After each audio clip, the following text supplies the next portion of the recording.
aby niekto nepovedal, že som zase niečo naviac povedal pre ruskú televíziu. Poviem to, čo hovorím na Slovensku. A povedal som to niekoľkokrát.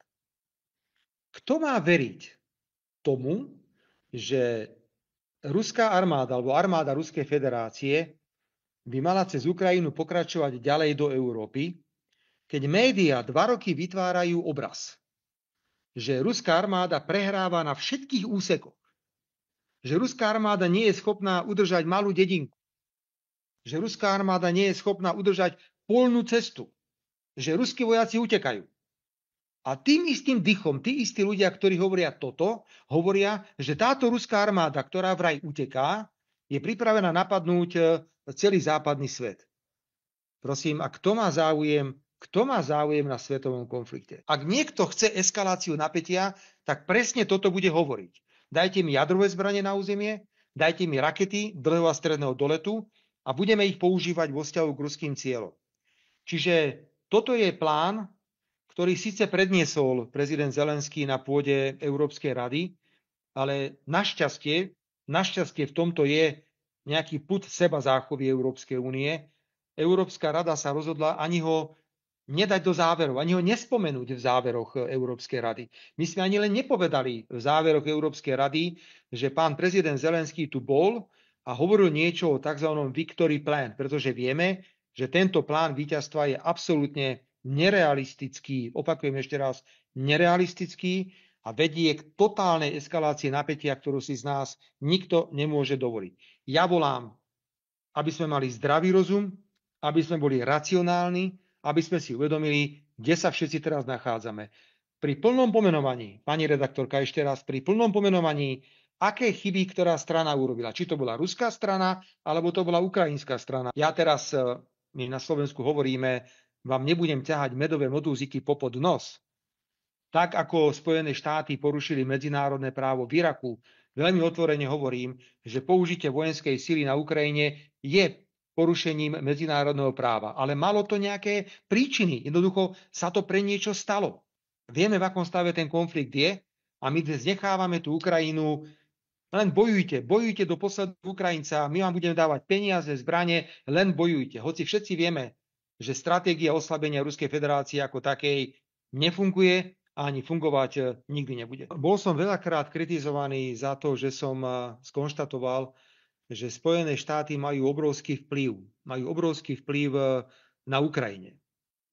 Ohradil sa veľvyslanec Spojených štátov, administratíva, že čo oni majú s Ukrajinou spoločné.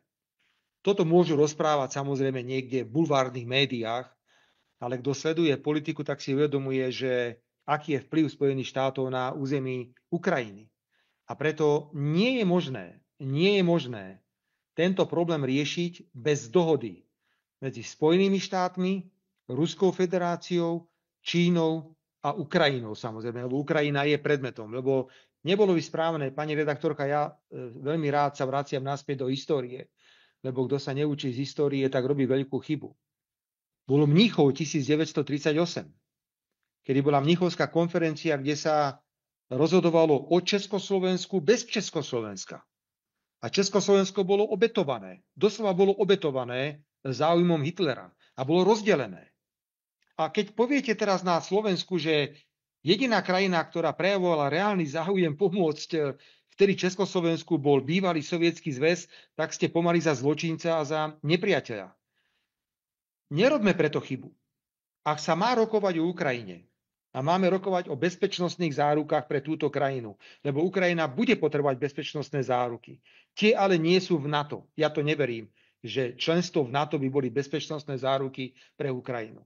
Ak sa má rokovať, tak sa musí rokovať aj s Ukrajinou. Ale za účasti 3 najvýznamnejších hráčov. Spojené štáty, Ruská federácia a Čína. Ponúkam ako predstaviteľ slovenskej vlády aj Slovensko ako územie s našou pohostinnosťou, ak na akejkoľvek úrovni budeme môcť byť hostiteľmi akýchkoľvek rokovaní, ktoré by mohli viesť postupne k utlmeniu tohto vojnového konfliktu, tak to bude pre nás veľkou cťou. Ja presadzujem ako predseda vlády politiku suverénnej slovenskej zahraničnej politiky, ktorá je orientovaná na všetky 4 svetové strany. Pre nás nemôže existovať len Západ. Viete, ja si pamätám aj obdobie do roku 1989. Prepáčte, poviem to otvorene, pre mňa je to prirodzené. Vtedy nás učili so Sovietským zväzom na večné časy a nikdy inak. Čiže existoval iba východ. Teraz nás všetci učia, že so západom na večné časy a nikdy inak. Ja tieto extrémy odmietam. Svet má 4 strany, svet má rôzne záujmy.